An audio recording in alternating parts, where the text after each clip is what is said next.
Bienvenido, querida y querido estudiante de primero medio 2020.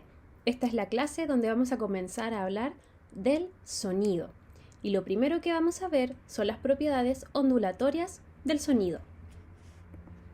Bueno, en primer lugar, el sonido es una onda mecánica y longitudinal.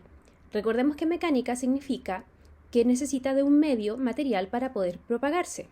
Y longitudinal significa que las partículas de este medio se mueven en la misma dirección en que se mueve la energía que transporta la onda.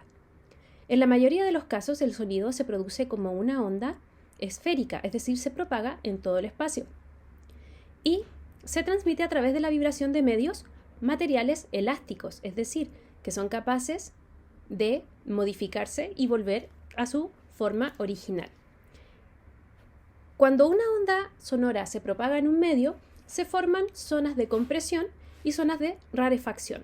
Las zonas de compresión son donde la densidad del medio aumenta, es decir, en este GIF animado es donde vemos que los puntitos se acercan entre sí y las zonas donde los puntitos están más alejados o la densidad disminuye, esas son las zonas de rarefacción. Para representar los sonidos en gráficos o para poder analizarlos, normalmente lo que vamos a hacer es pasar de este modelo longitudinal a un modelo cuya gráfica es una forma sinusoidal. No voy a decir onda transversal porque no es una onda transversal, el sonido es longitudinal, pero esta gráfica de montes y valles como una culebrita se llama sinusoide. Y la compresión va a corresponder a un monte y la rarefacción a un valle. Entonces, entre compresión y compresión tenemos una longitud de onda. El sonido que emite un objeto depende de la forma que tenga el objeto, el tamaño que tenga el objeto y el material del cual esté hecho. Por ejemplo, aquí tenemos una regla metálica que la vamos a golpear a medida que vayamos cambiando el extremo libre, que es el que va a producir el sonido que ustedes van a escuchar ahora.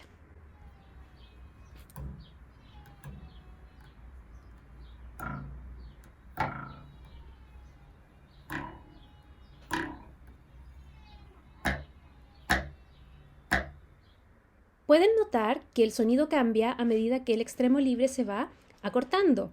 Pasa de grave a agudo.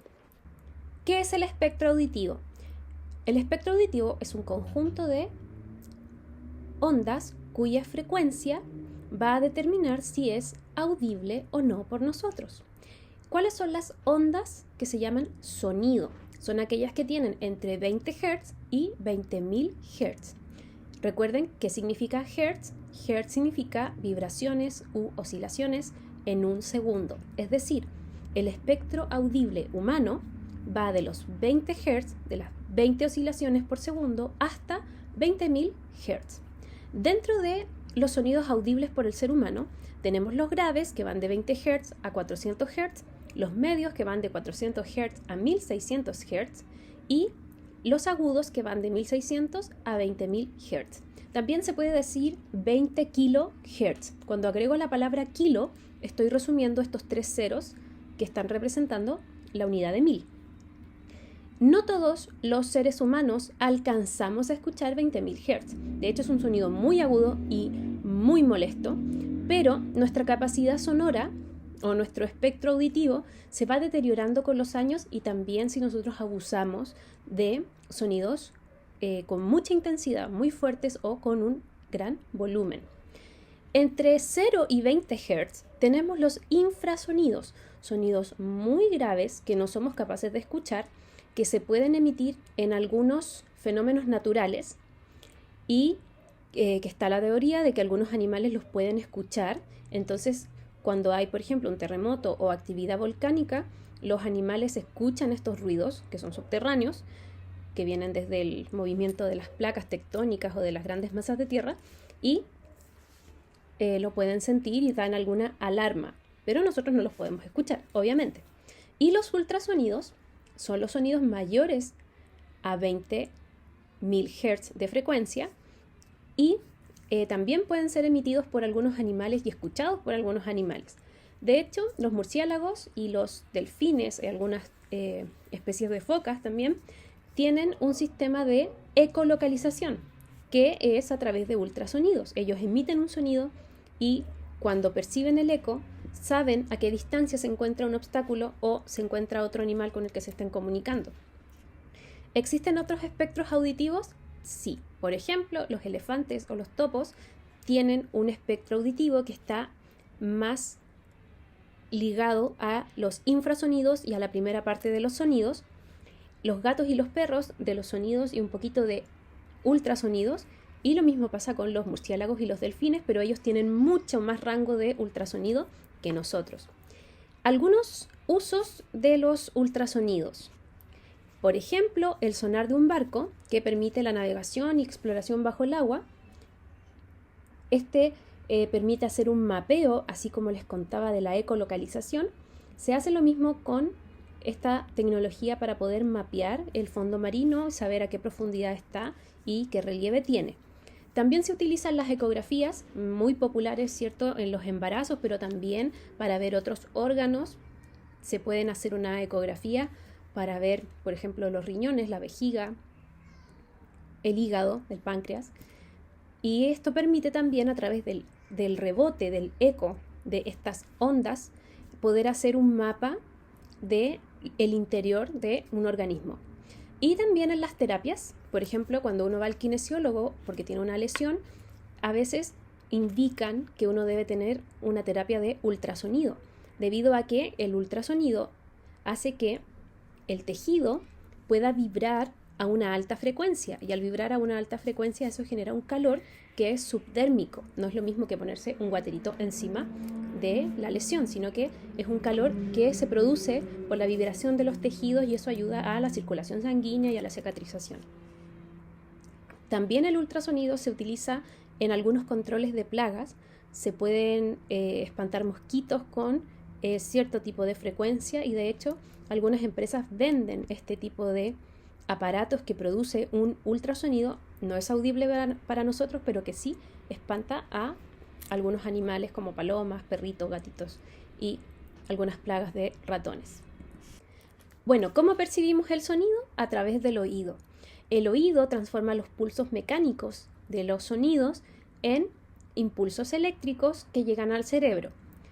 Van a tener una actividad asociada a través de un juego interactivo donde van a poder etiquetar las partes del oído con ayuda del libro de apoyo que estamos usando. Características del sonido.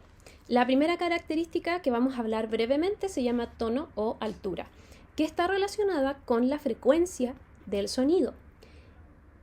La frecuencia es la que nos va a indicar si un sonido es grave, si tiene baja frecuencia, medio o agudo, que tiene alta frecuencia. Y el timbre está relacionado con la superposición o interferencia de las ondas, ya que el sonido que produce un objeto al vibrar puede estar formado por más de una vibración, ya que el objeto puede tener múltiples partes, y estos sonidos se interfieren entre sí y dan como resultado un sonido característico.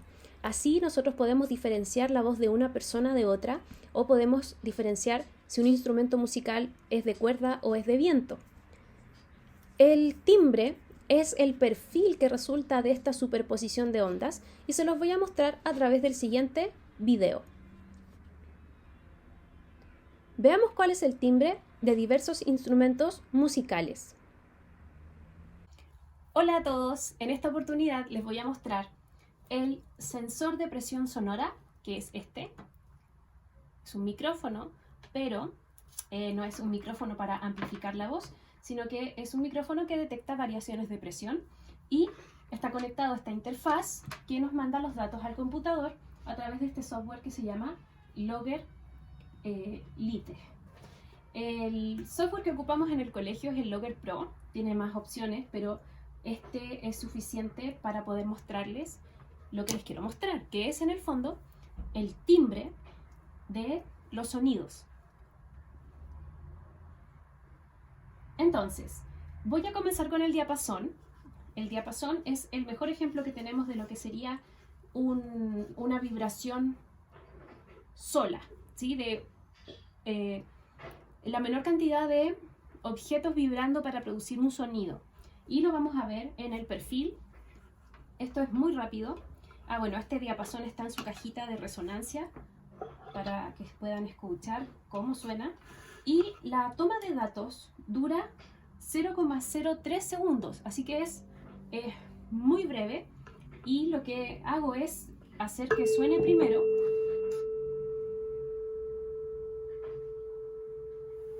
Y luego hago la recolección de datos.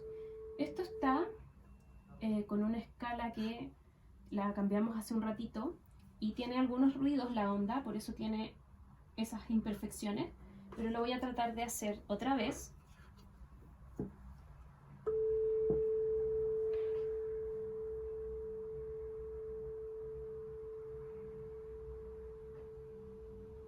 Ya, quedó peor porque me demoré en...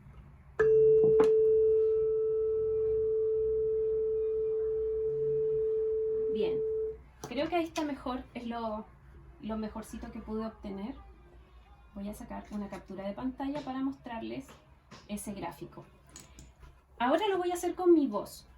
Voy a decir "ah" y voy a tomar los datos para que vean cómo se va a graficar la variación de presión que voy a ejercer con mi voz. "Ah". Ahí lo tienen. Es un perfil totalmente distinto al del diapasón. También le voy a sacar una foto. Pueden ver que hay un máximo acá, luego tiene como otro máximo, ese cachito de ahí se va repitiendo y ahí yo podría encontrar el periodo o la frecuencia de esta onda. Y vamos a hacer un último intento con la guitarra pequeña. No es una guitarra pequeña, son 4, se llama así porque tiene 4 cuerdas. Y voy a tocar una cuerda y les voy a mostrar cómo se ve en el gráfico de presión sonora en función del tiempo.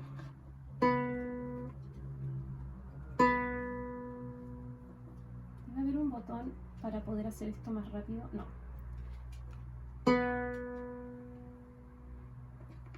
Bien, mucho más pequeño que otras veces. Ahí está. Es un sonido débil para el sensor de presión, por eso tuve que escalar nuevamente el gráfico.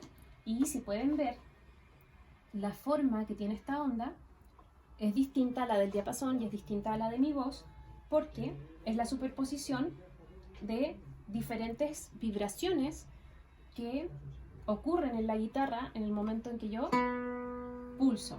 Está la cuerda, la caja de resonancia, el traste de la guitarra también vibra, y esto está registrando las variaciones de presión que hay en el aire, que es la que transporta el sonido. Y esto sería cómo se puede ver el perfil de una onda utilizando un sensor de presión y la interfaz y el programa de la marca Vernier. Bien, en este caso hemos visto 3 perfiles de onda que están aquí a la derecha. El primero es el del diapasón, el segundo es el de mi voz y el tercero es el de la cuerda del 4. Pueden ver diferencias en la gráfica de la presión sonora en función del tiempo. A esta gráfica le llamamos perfil de la onda y es característica del sonido y depende de las características que tenga el objeto que emitió ese sonido. La voz de una persona, por ejemplo, puede cambiar si está resfriada porque las cuerdas vocales y la garganta se inflaman y eso hace que cambie la forma, cambia un poco la elasticidad y produce que nosotros tengamos una voz diferente cuando estamos resfriados. Y también cuando escuchamos nuestra voz a través de una grabación es diferente a la que escuchamos nosotros mismos cuando hablamos. ¿Por qué crees que sucede esto? ¿Qué es la intensidad sonora? La intensidad sonora nos permite reconocer los sonidos que son débiles o fuertes y se relaciona con la amplitud de la onda. Un sonido débil sería así y un sonido fuerte sería así. No tiene que ver con la frecuencia ni con la longitud de onda, sino que con la amplitud. La intensidad sonora se mide a través del nivel de intensidad sonora, cuya unidad de medida es el decibel. El decibel es una escala logarítmica. Las escalas a las que nosotros estamos habituados son escalas lineales. Por ejemplo, una regla en donde entre el 0 y el 1, entre el 1 y el 2 y el 3, existe la misma distancia. En una escala logarítmica, como aquí, la energía que se propaga puede ser mucha, en la escala logarítmica lo que hace es como acordonar los números. Por ejemplo, entre el 0 y 10 decibeles hay una cantidad de energía de 10, pero entre 10 y 20 decibeles está 100 veces esa cantidad de energía. Y entre 20 y 30 hay 1000 veces esa cantidad de energía. Entonces aquí tenemos una tabla con los niveles de intensidad sonora para algunos sonidos. Tenemos el susurro de las hojas, 10 decibeles, una conversación normal, 65 decibeles, y, por ejemplo, aparece el umbral del dolor. ¿Qué es el umbral del dolor? Cuando los sonidos pueden ser insoportables durante mucho tiempo y pueden empezar a provocar dolor en el oído. Eso se produce a los 120 decibeles. Y, por ejemplo, un motor a propulsión, un avión, un auto, una moto, entre 140 y 160 decibeles. Las personas que trabajan, por ejemplo, en la construcción o que trabajan en un aeropuerto, en la parte de las pistas o donde se cargan los aviones, uno puede ver que trabajan con unos protectores que parecen audífonos gigantes, pero en realidad son para aislar el sonido exterior hacia los oídos y así proteger un poco a las personas a esta exposición de sonidos de alta intensidad. Y existe el concepto también de contaminación acústica, que según la Organización Mundial de la Salud considera que la exposición prolongada a sonidos ambientales, ruidos en realidad, no sonidos, ruidos que superan los 70 decibeles, pueden originar daños irreparables en la capacidad auditiva. Es decir, si abusamos del uso de audífonos o de ir a eventos donde se abusa de la intensidad sonora, la discoteca, el cine, los conciertos, los festivales, son muy entretenidos, pero pueden causarnos daño a largo plazo. Y no solo daño a nuestro oído, sino que también tiene efectos en nuestra salud mental y en nuestro estado psíquico. La contaminación acústica puede producir insomnio, puede producir estrés, ansiedad. Así que hay que cuidarse mucho de este tipo de contaminación. El daño auditivo producido por el ruido relacionado al ocio también es preocupante, como les decía. La fuente más común de ruido en este contexto es la música, a la cual el oído está expuesto por distintos medios de audio en lugares diferentes. Por ejemplo, en los audífonos, los sistemas estéreo portátiles, los sistemas estéreo son la radio, discotecas, conciertos. La mayoría de la gente subestima el riesgo de sufrir daño auditivo o incluso lo niega conscientemente. No se trata de no escuchar música, no se trata de no ir a lugares que nos gustan, sino que de tener conciencia de no escuchar con una intensidad alta cuando estamos con audífonos o cuando tenemos una radio. ¿Dónde pueden encontrar esta información? En la Asociación Mundial de Médicos, la WMA.net. Finalmente, 4 ideas claves de la clase de esta semana. El sonido es una onda longitudinal y mecánica, es decir, necesita un medio para propagarse y al propagarse crea zonas de compresión y de rarefacción. El espectro auditivo es nuestra segunda idea clave. Tenemos un rango en el que los humanos podemos escuchar sonidos, que va desde los 20 Hz hasta los 20 kHz. Les dejo también un enlace en esta tarea donde van a encontrar un test auditivo, así que cuéntenme cuál es su rango auditivo. Características principales del sonido: tono, timbre y la intensidad. Y la intensidad sonora, que tiene que ver con la energía que propaga la onda, con la amplitud, dice que la exposición a ruidos de alta intensidad puede tener consecuencias irreversibles en nuestra audición. Y esta ha sido la clase de esta semana. Si tienen cualquier duda, pueden escribir en la publicación de esta tarea en la aula virtual de física de Google Classroom. Cuídense mucho, no salgan de sus casas, lávense constantemente las manos con agua y jabón y que estén súper bien.